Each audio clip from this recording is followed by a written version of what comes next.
Assalamualaikum warahmatullahi wabarakatuh. Sebelumnya, terima kasih kepada Bapak Dr. IR Sigit Anggoro, STNT IPM, selaku dosen mata kuliah Sistem Informasi Manajemen yang telah memberikan kesempatan kami untuk mempresentasikan hasil kerja kelompok yang berjudul Analisis Kebutuhan IRP untuk Optimalisasi Manajemen Modern dengan ODO pada perusahaan PT Gusto Delicious.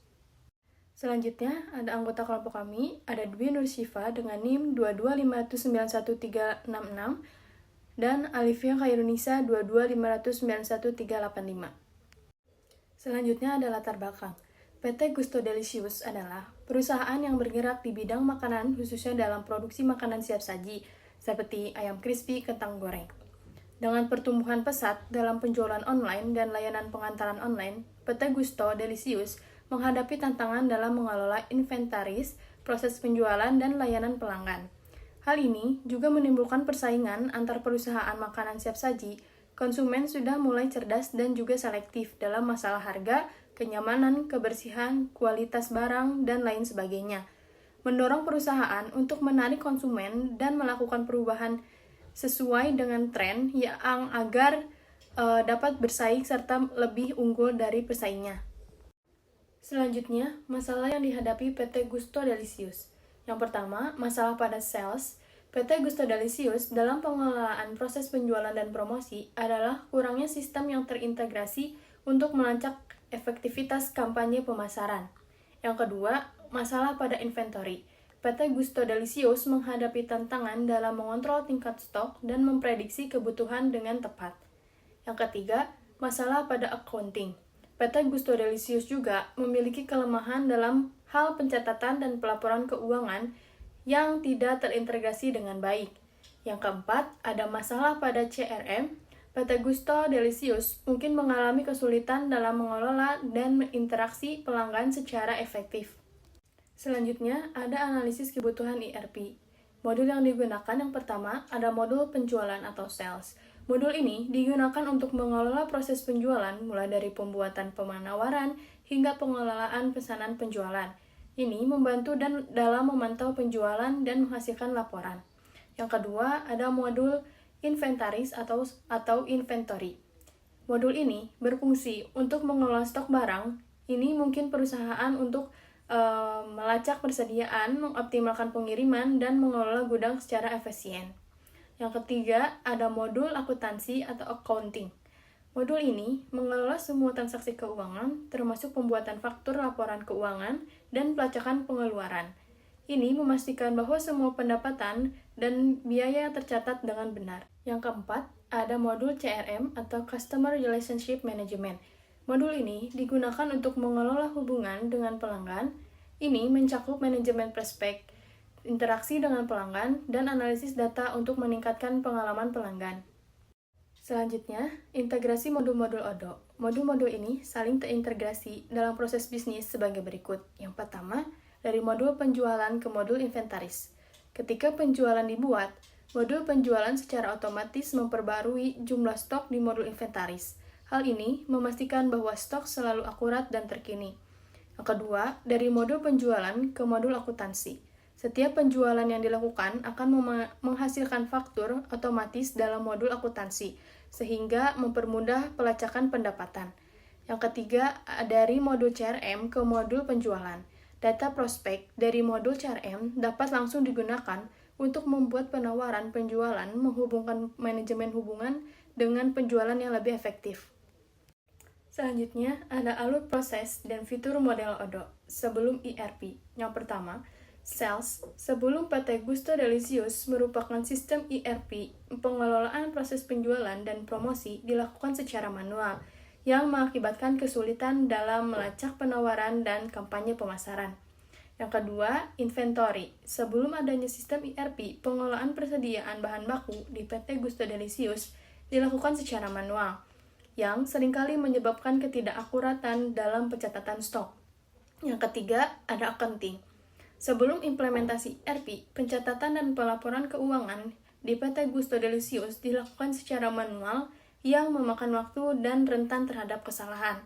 Yang terakhir, Ada CRM, sebelum menggunakan sistem ERP, PT Gusto Delicious menghadapi tantangan dalam manajemen hubungan pelanggan.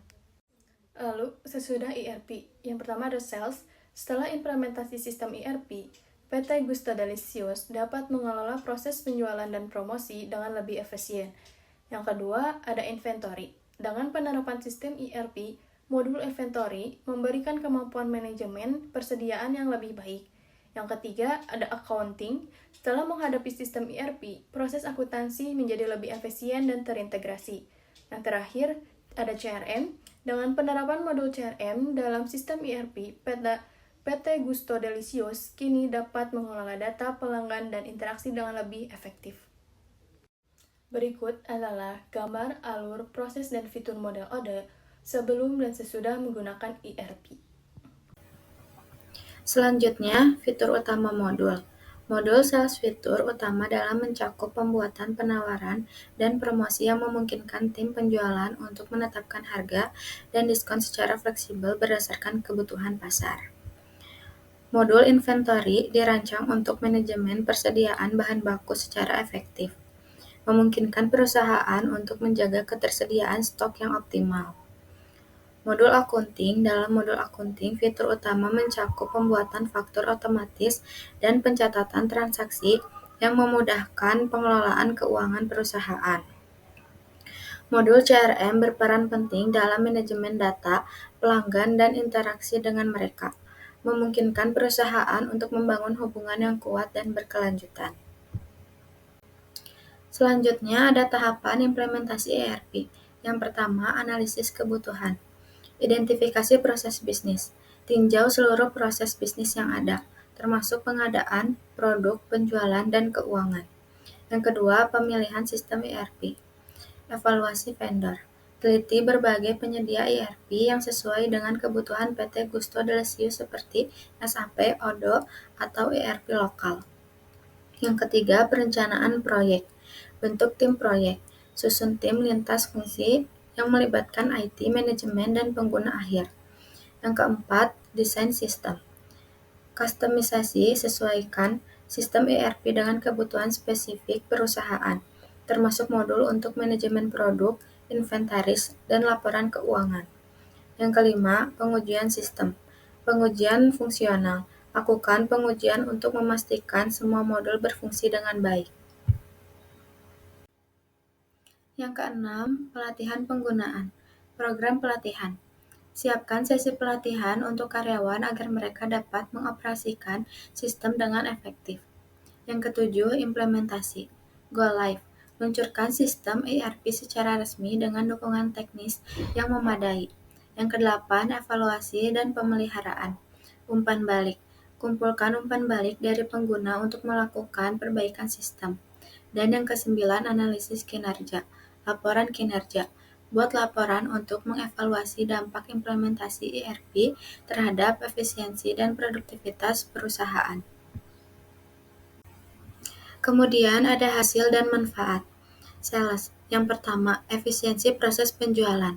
Proses penjualan menjadi lebih cepat dan terorganisir, memungkinkan tim penjualan untuk mengelola interaksi pelanggan dengan lebih baik. Yang kedua, meningkatkan akurasi data. Data penjualan yang terintegrasi memungkinkan risiko kesalahan pencatatan, memberikan laporan yang lebih akurat. Yang ketiga, analisis kinerja real-time. Tim penjualan dapat memantau kinerja penjualan secara langsung, memungkinkan penyesuaian strategi promosi yang lebih cepat dan efektif. Kemudian ada inventory.